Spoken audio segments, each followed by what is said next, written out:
Welcome to our channel. Today we how to withdraw with Venmo from affiliate referrals, full guide step by step clearly. To withdraw with Venmo from affiliate referrals, start by logging into your affiliate account. Navigate to the payout section of your dashboard. Select the option for withdrawal. Choose Venmo as your preferred payment method. If prompted, link your Venmo account by entering your registered email or phone number. Confirm the linking process through the verification code sent to your device. Once your Venmo account is linked, return to the withdrawal section. Enter the amount you wish to withdraw from your affiliate earnings. Double-check all details for accuracy before proceeding.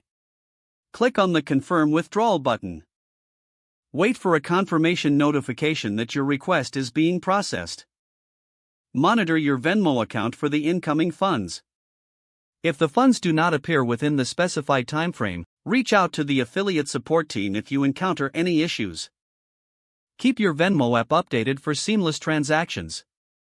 Regularly check your affiliate earnings to maximize your withdrawals. If the page does not load, refresh the browser or try again in a private or incognito window.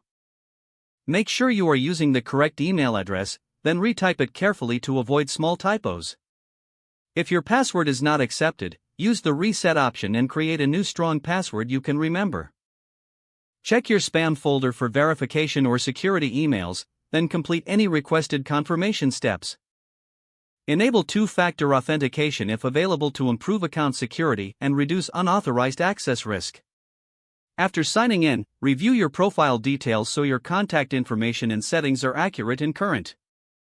If you see an error message, note it down and try again after restarting your device and internet connection.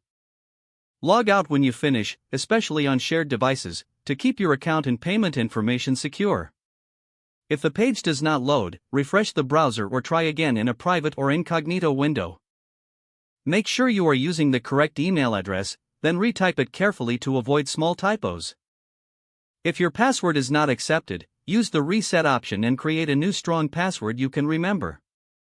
Check your spam folder for verification or security emails, then complete any requested confirmation steps. Don't forget to like this video and subscribe to our channel for more step-by-step tech guides.